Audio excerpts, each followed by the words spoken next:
and welcome to Addicted to Murder. This is Courtney, licensed professional counselor with over a decade of experience. And this is Trisha, and it sounds sort of like Tommy Lynn Sells was a bit of a Lothario. He kind of was. I think you're right. At least what his mom said, that he was, very promiscuous, and she said, quote, a little whore. He got around, that's for sure. So, yeah. Well, welcome to Addicted to Murder. Courtney and I just spent 20 minutes trying to figure out why I couldn't get the mics to start working, and it was something so dumb that I did not notice. I didn't switch it from Windows Audio to our interface. Ugh. And happens to the best of us. And I'm still not drinking, and I swear I feel stupider not drinking. I don't know if alcohol made me more aware or I don't know. This is just like this is not the first thing where I'm like, oh my gosh, I know that I have blonde moments. No offense to blondes, I am a blonde, but I've been having them a lot more than usual, and I've been getting better sleep. I've been eating better. I'm on a macro program, like I've been not drinking for like 3 weeks now, and I just feel like stupider than I've ever felt. Maybe it's the alcohol was blinding you too. Oh, so I was always the stupid, I just didn't notice? Yep, that's exactly what I'm saying. Okay. Well, I'm kind of hoping that's what it is.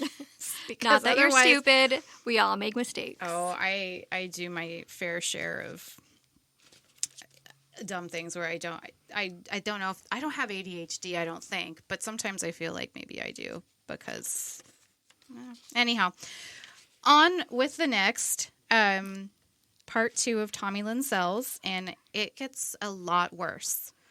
Yes. So, but before we get into that, no, I know. I'm just telling people right away. Like, if you were affected by part 1, just skip this whole case. But yes, I do have a question for Courtney. Right, I'm ready. Of all of the serial killers we've covered, dead or alive, which would be the one you'd like to sit down and interview with, and why? Ooh. That's a good question. It would be funny if we had the same one, but I doubt it. It would be. And I can press pause if you need a second. I do need a second. Okay. So, having thought about it for a moment, I think I would probably want to sit down with Israel Keys, just because we don't know anything about him. Yeah. And so there's so much like mystery and like unknown about the way he thought and what, got him to be who he was kind of as an adult, that we could bring him back to life and I could interview him. I think that would be really interesting. And ask him where the rest of his murder kits are, because I'm not going to lie, when I'm camping, I'm looking for them. Oh. Not that I camp that much in the winter, but...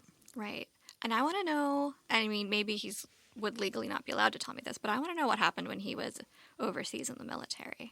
Because I feel like some shady stuff happened. He came back and he was different.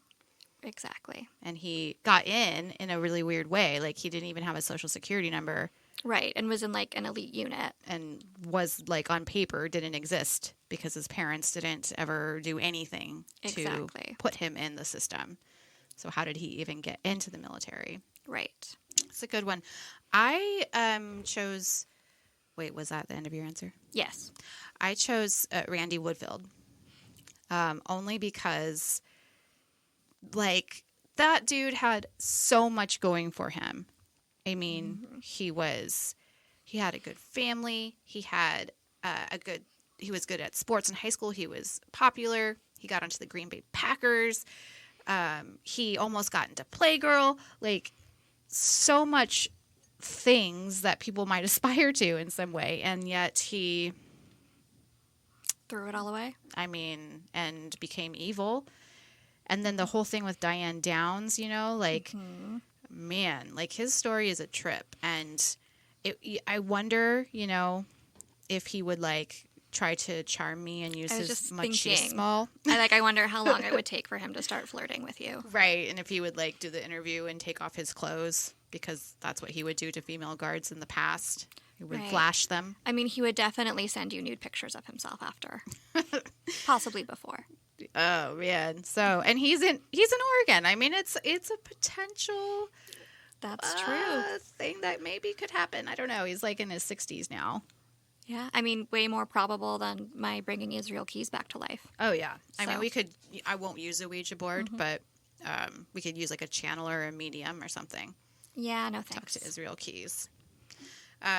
So yeah, that was my question. That's a good question. I like it. Thank you. Well, now that we're done with that, why don't you give us a brief recap of this case? All right. So last week we started talking about Tommy Lynn Sells, and we learned that he had just a pretty rough go of it from the beginning. He was born a twin, and his twin sister died when they were only 18 months old. He was then sort of abandoned by his mom into his aunt's care, which ended up being probably the best thing that could have happened to him at that time, until his mom came back and ripped him away from his aunt's care, and lived in instability, was, the victim of various forms of abuse, eventually was groomed and lived with a pedophile for a while, and then when he was 14, his mom and family moved away without telling him. And at that point, he's on his own, and, by the ripe old age of 15, was committing his first murders. Mm-hmm. Yeah. Okay, well, Tommy Lynn admits to killing 2 people while in the area of Arkansas he is now in. One was a burglary gone wrong. He broke into the home of Hal Akins, and when Tommy ran off after discovering that someone was actually at home, Hal ran after him, at which Tommy turned around and shot him dead. Tommy and an unknown accomplice then kidnapped a woman from a fast food restaurant near Little Rock, and they brutally raped and tortured her, and then they threw her into a rock quarry. In 1983, Tommy Lynn Sells was living near St. Louis, Missouri, and on July 31st, someone who looked very much like Tommy was seen by Thomas Gill when he was going home. So I think Gill was pulling up into his driveway, and he saw someone who looked like Tommy Lee Sells running out of his house. And so when Thomas Gill went inside the house, he was greeted by a horrific scene. His wife and his 4-year-old daughter had been bludgeoned to death. His young son was still sleeping upstairs, must have been unaware about what was happening, and nothing was stolen. Of course, as the husband, Thomas was a suspect, but he was cleared. So, Courtney, if this was Tommy Lynn Sells, he kind of changed his MO somewhat. He is breaking and entering, but now he's not really stealing.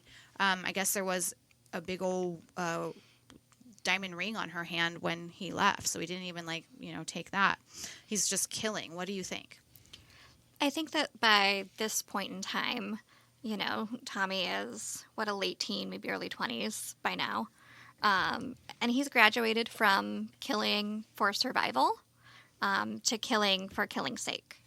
He's found a way to release his emotional pain and that pent-up rage that he's had since he was really young. And he found that it's deeply satisfying for him.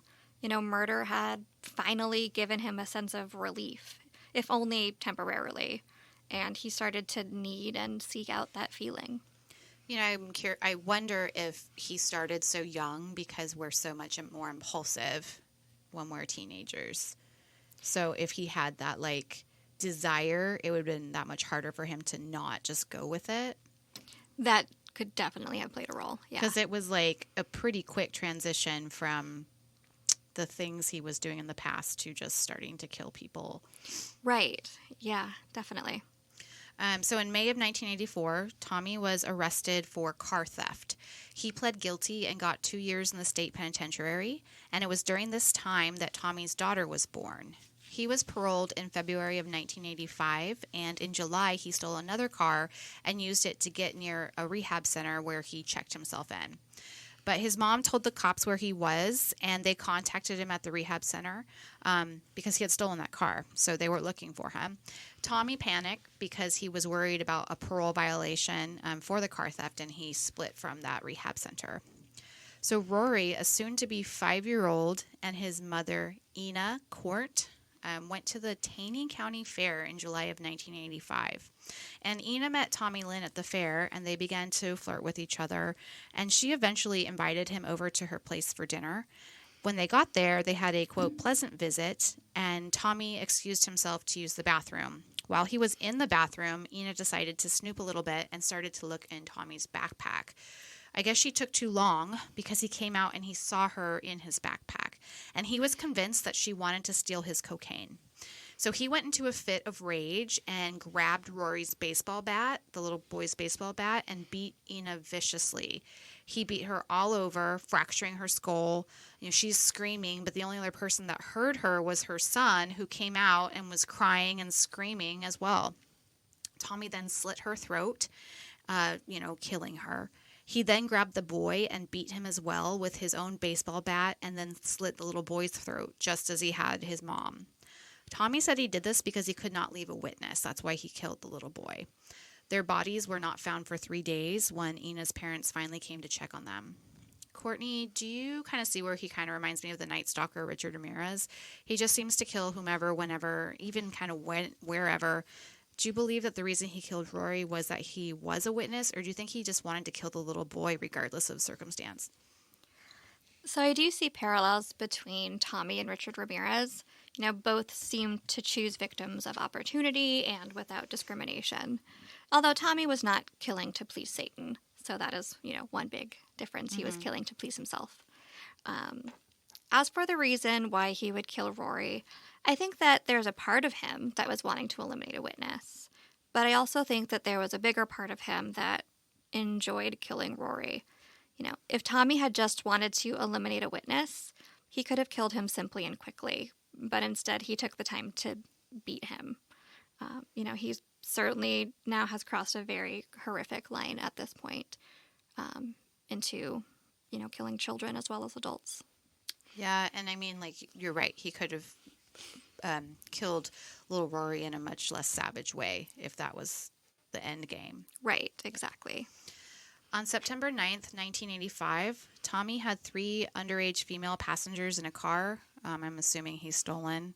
Or maybe it was one of the girls' cars, but whatever. He was drunk and he was high and he lost control of the car, and that car flipped 3 times before crashing. Now, everyone in the car was okay, but he was arrested for drunk driving, and there were some other charges. They didn't really say, but it was probably something to do with endangering minors. The driving charges were dropped, and he got time served for the other charges. His parole, however, was revoked in October, and he had to go back to the Missouri State Penitentiary. He was then transferred to Boonville Correctional Center, and here he was self-mutilating in prison. I'm not sure the specifics, but he was released on May 16th, 1986. Courtney, why do you think he was self-harming? Well, being locked up, he no longer had the opportunity to just kill people to release his emotions. But intense rage and hurt, like Tommy Lynn had and was carrying around with him, they don't just stop because suddenly you're in prison. So I think he probably engaged in self-harm as an alternative to release those emotions. So if he had been, say he was staying in prison for 20 years, he probably would have just continued the self-harm, do you think? I think so. Okay, because, I'm sure he probably wouldn't have gotten proper psychiatric care in a state penitentiary to work on that, but... Yeah, or if he'd been there for a longer stretch of time, or life in prison, then he may have taken to killing inmates. Yeah. But if he's only there for a few months on a probation violation, then... Okay. When Tommy got out of prison, he got a new job at a tow company and married a woman named Sandy, who eventually would pass away from breast cancer. So Tommy claims that he was helping a motorist on the roadway one day when the motorist, for no reason at all, just kicked him. Tommy, of course, pulled out his gun and shot the man and left. He was then arrested for stealing something off of the tow truck, but those charges were dropped and he left the area. I'm unsure if the motorist died or not. Tommy left him for dead, but I'm hoping he survived. Courtney, I don't buy that the dude just randomly kicked him. Because Tommy was there to help him with a tow truck. And even so, shooting him, I'm thinking he just wanted to kill again. What about you? I agree with you.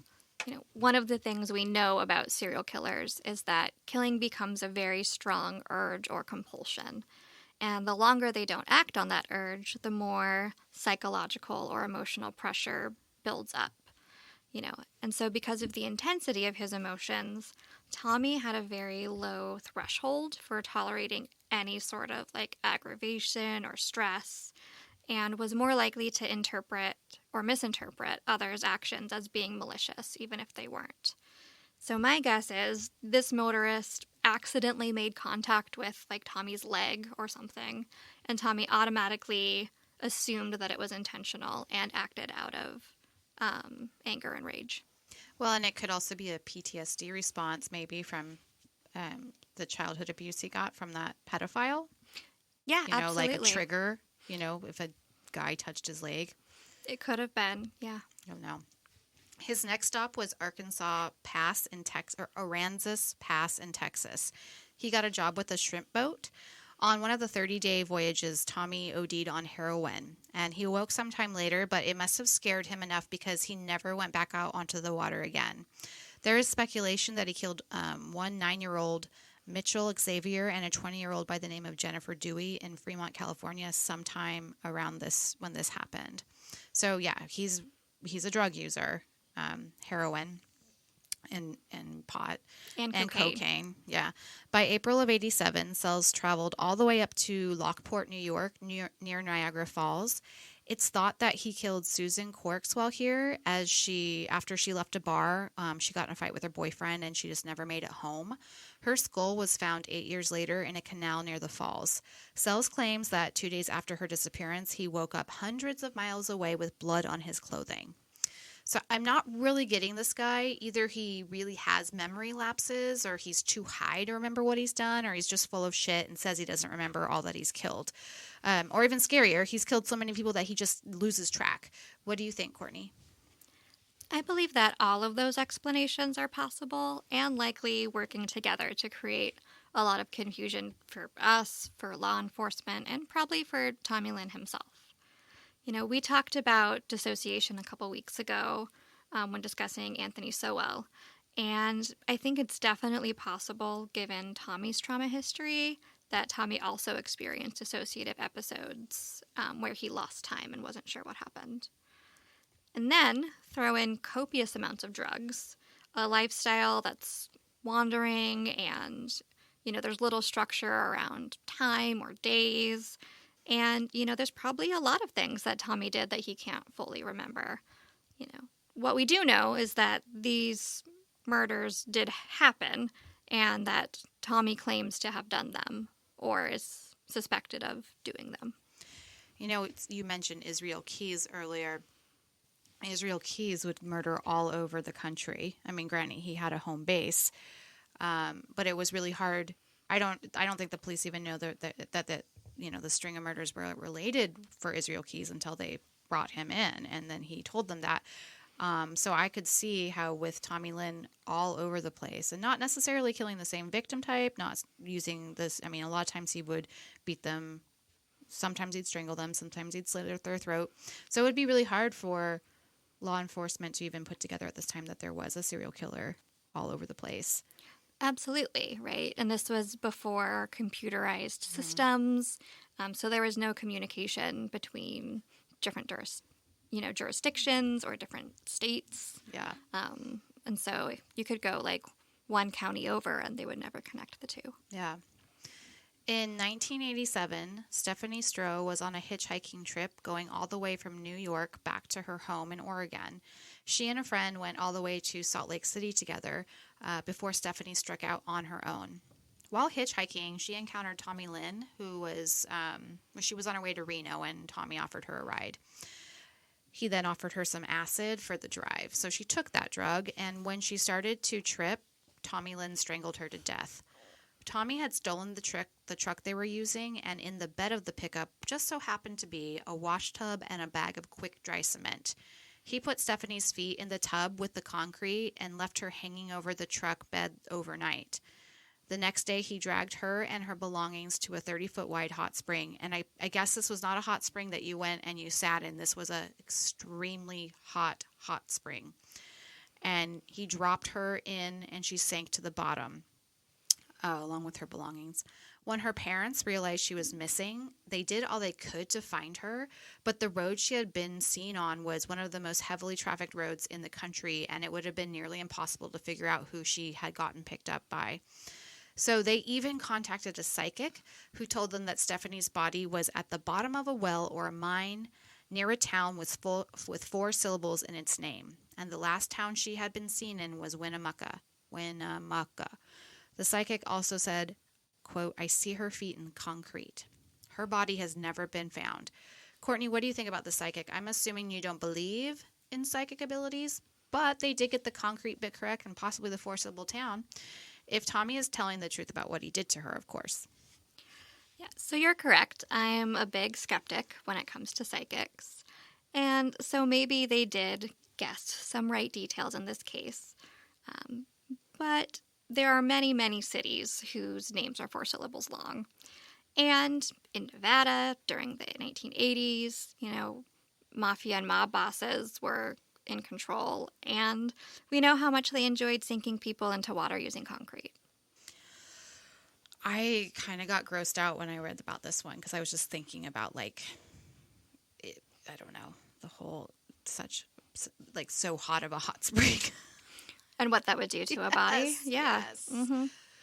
Yeah, they would probably, never find any of her anyway. Well, and those hot springs have so much sulfur in them, and I'm sure after a long period of time that would degrade, I don't really know everything. The compounds of sulfur against bones and calcium, but assuming they don't work well together. Probably not. All right, so this next set of murders is, I think, the most horrifying that we've ever covered. So again, feel free to skip this part. There is child killing. So this atrocity occurred in the tiny town of Ina, Illinois. Tommy gives different variations on how he met Keith Dardine. He may have been picked up hitchhiking, or he may have met him at a pool hall, or even just knocked on Keith's trailer, saying he wanted to buy the trailer. However the encounter started, it had a shocking end. Keith lived in a small trailer with his pregnant wife Elaine and their 3-year-old son. Tommy Lynn would eventually force himself into their trailer, brandishing a gun. Keith yelled at Elaine to run, and she grabbed her son and tried to run into the bedroom, but Tommy quickly grabbed the little boy, and his name was Peter, and held the gun to his head. Quote, "Shut up. Everything's going to be fine so long as you all do what I say. You got any rope?" He ordered Keith to find something to tie them up with, and despite his terror, Keith was able to find some duct tape in the kitchen junk drawer. Tommy taped Peter's mouth, hands, and feet, and he did the same thing to Elaine. Tommy threatened Elaine that if she moved, he would kill her husband. He then forced Keith out of the trailer at gunpoint. The two of them got into Keith's car, and they drove a mile away to an empty field. Keith then tried to get the gun from Tommy, but Tommy fired off a shot, and it hit Keith in the cheek, and Keith fell back. He wasn't dead yet. So Tommy got out of the car, and on top of him, he then opened up Keith's pants and cut off his penis, and he showed it to Keith and said, quote, "I'm taking this home to your wife." Tommy then shot Keith twice more, killing him. So it gets worse. He then gets back in Keith's car, goes back to the trailer, and violently rapes Elaine. When she struggled, he threatened to kill her son. So then she stopped struggling. While Elaine was watching, Tommy found a baseball bat and brought it down on her son Peter's tiny 3-year-old head. He did it again, not hitting as hard the second time, though. Elaine was trying to get up, and he was pushing her down, and Tommy continued his assault on the little boy, beating him with the bat over and over until he was sure that Peter, the little boy, was dead. When that was over, he started to beat Elaine, and as he was beating her, Elaine went into premature labor, and Tommy apparently watched in fascination as a tiny girl was born. This did not endear Elaine to Tommy. He did not give a flying fuck about this tiny 4-pound baby girl. He found a knife and slashed at Elaine's torso and breasts, and then beat the baby with the baseball bat until it was dead. He then beat Elaine again, and his final act was to sexually assault Elaine with the baseball bat, and he left that inside of her. Courtney, this thing was so hard for me to read. And can you share your thoughts? So, why is he so rageful? I agree. This is definitely the most difficult passage that I've encountered in all of the research that we've done for this podcast. It's just absolutely horrific. Tommy didn't really explain his motivations. So these thoughts are pure conjecture on my part. But I wonder if the intensity of the rage and violence of this crime could be related to kind of the family unit representing everything that Tommy did not have growing up. There was a loving husband and wife who doted on their child and were happy to be bringing another child into their family. It's possible that seeing a family all together like this, triggered something deep within that led Tommy to kind of feel the need to completely destroy this family. Well, if that's the case, then that might explain why he killed the other mother and son. I mean, there wasn't a father in the picture, but it was still a mom who obviously cared for her little boy. Right. That's possible. We don't know. So, I mean, there's no logical, rational reason for it. It's abhorrent. Yeah. It's sad. There's no words for this.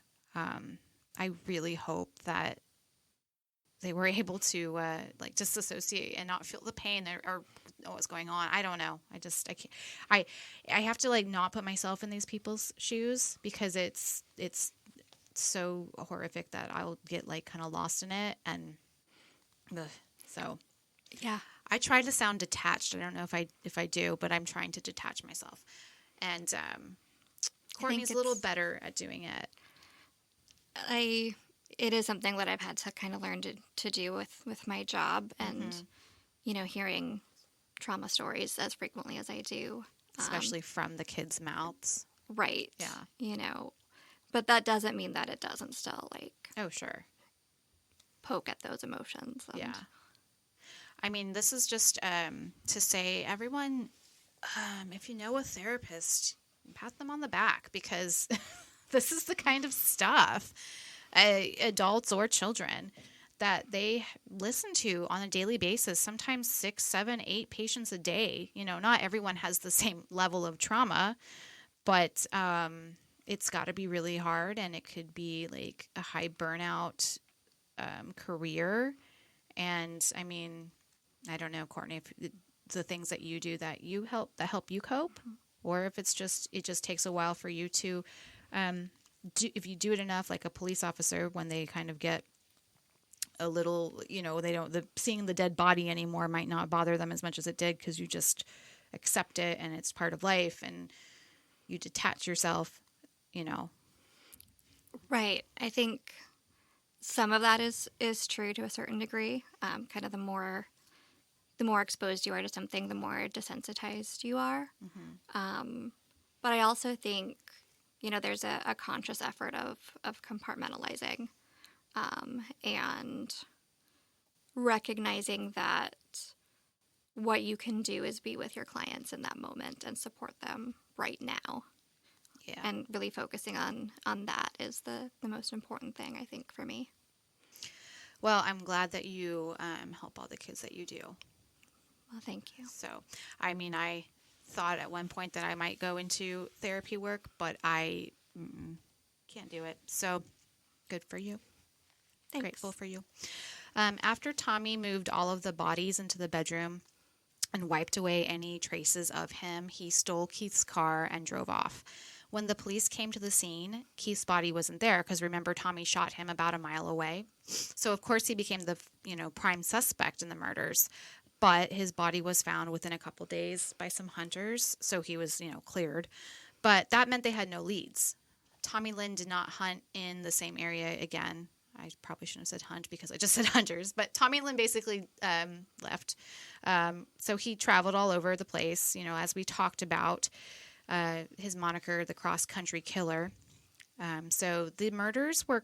So the family was desperate to figure out who did this. Obviously, it was just so horrific, and they had no leads whatsoever. So they went to the Oprah Winfrey Show and asked Oprah to cover it, but it was too gory.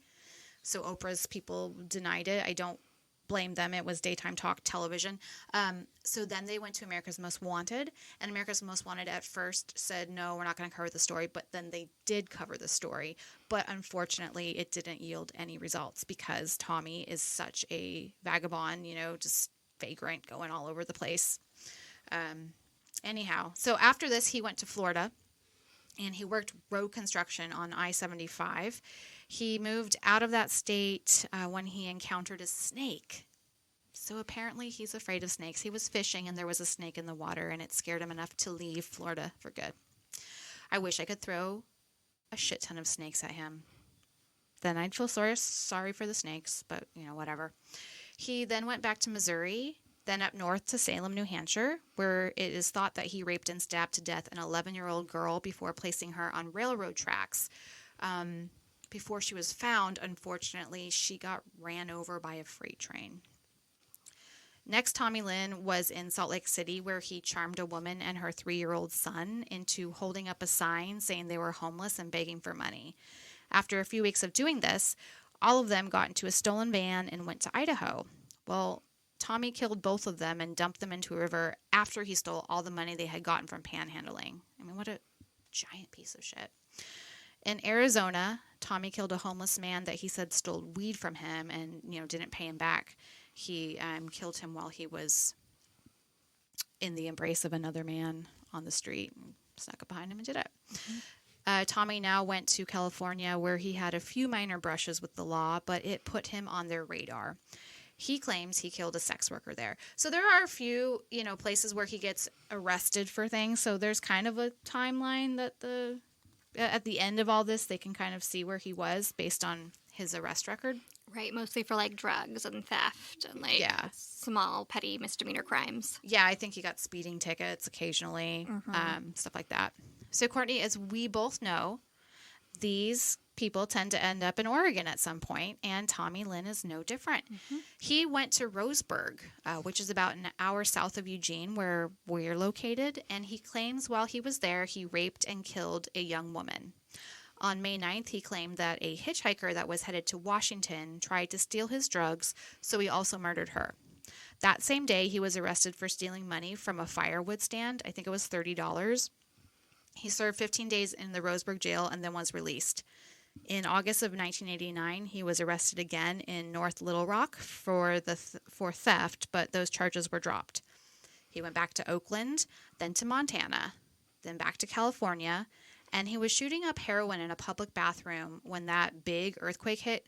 Courtney, I vaguely remember that. I could feel it in Oregon. I remember having, I had a waterbed at the time, and my waterbed went I was 7 or so, but you were farther north, and you were, probably 2 years old. I was 1.5, I think. So you happened. Probably don't remember Probably not. But no. I remember it. But so he's shooting up heroin when this happened, and it was real big in California. So he got freaked out after this and headed to Reno. He's kind of like a pussy. He's afraid of snakes, afraid of earthquakes. I mean, I don't know. I'm just wanting to be mean to him, so I'm calling him names. Right. Well, but he's just human too. Yeah. Right. I shouldn't say pussy because pussy is derogative to females, and it's actually an amazing part of the human body. That's very strong and resilient. Yes, I know. It has babies, so I take that back. He's a giant asshat.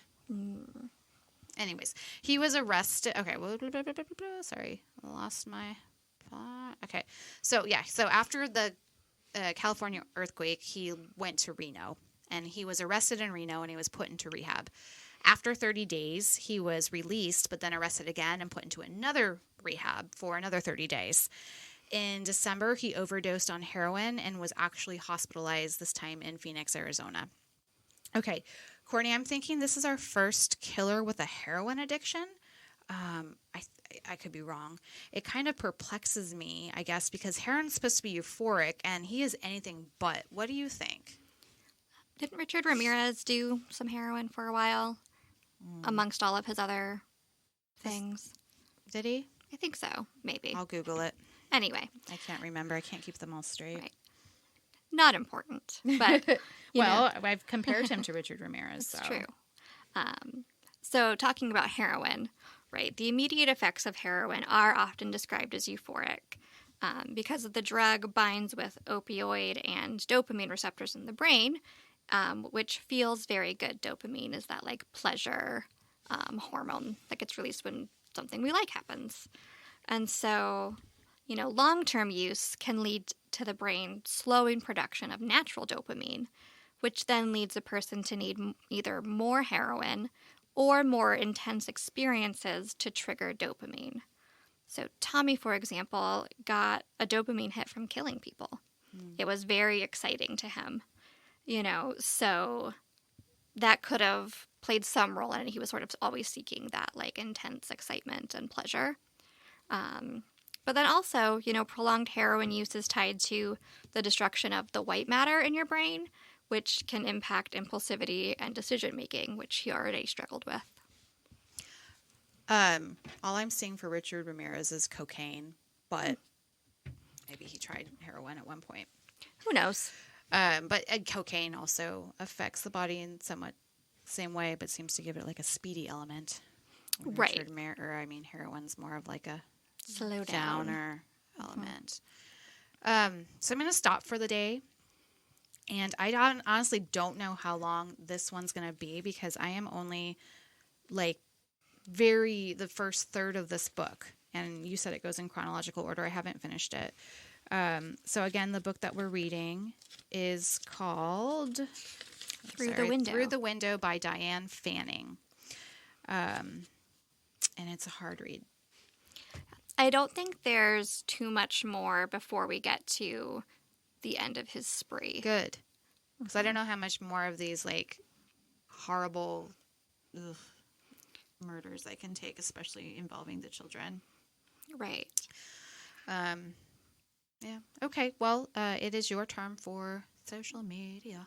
It is. So if you want to ask us questions or share your thoughts on this dirtbag or tell us that we're doing an amazing job, you can reach out to us on social media. You can send us an email at addictedtomurderpodcast@gmail.com.